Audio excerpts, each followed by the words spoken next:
This is a huge historical crisis.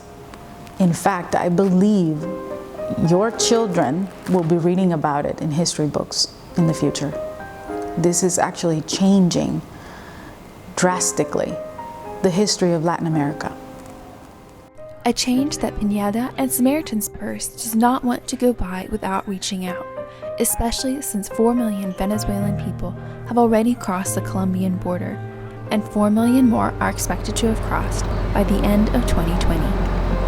The experience was very eye-opening for me to be able to walk through and see actual live videos of the people who have actually been there and had to take this long journey, just seeing the suffering of people, but also the light that Christ can bring to people who have suffered. This is a journey far too regular for refugees and migrants fleeing their homes for a better and safer life. Many Liberty students, like Rachel Smiley, got a small taste of what they endure through the Samaritan's Purse Colombian Migration Experience tent. But this is an ongoing situation. People are leaving by the thousands every single day, crossing the border between Colombia and Venezuela. Right now, just in the city where I live, where I get to serve, there's around 55,000 people that cross the border every single day. 5,000 to 6,000 people will leave for good today, just today alone. Our shelters, we see an average of 400 to 600 people a day go through our shelters. And these are unique migrants every single time. So we're talking about hundreds of thousands of people who are moving around desperately looking for a way to survive. To realize that there are millions of people that are fleeing and are actually being seen by Christian people and having their lives poured into, that was both shocking but also encouraging to see that there is a difference being made there. Really, it was very, very humbling. Humbling because many of the migrant people travel with very worn shoes, little access to food, clean water, and medications. Samaritan's Purse's Susan Pineda says some mothers have never even used diapers for their babies. You see a lot of the people that come through the shelters, they have all kinds of conditions. There's people with illnesses, people who are handicapped, who are traveling between 10 to 12 hours to just reach the first shelter on foot.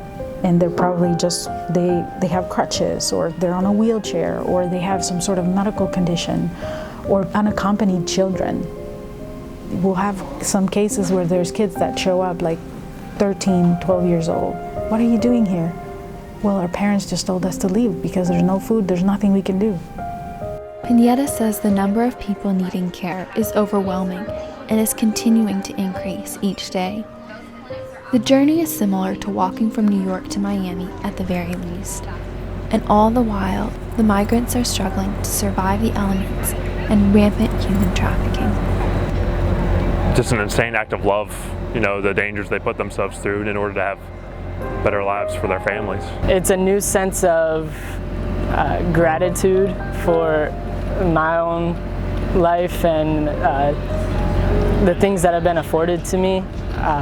And to think that these people have to work so much harder than I have had to, it's an eye-opener, and it just makes me more grateful for what I have. Samaritan's Purse shelters provide the refugees and migrants with a hot meal, a place to sleep for the night, access to medical care, and some basic necessities for their journey. But most importantly, they present the gospel and give hope to all who pass through. But they are just like you and me.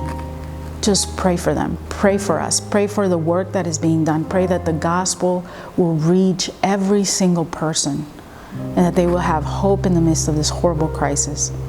But please inform yourselves. Find out more about it.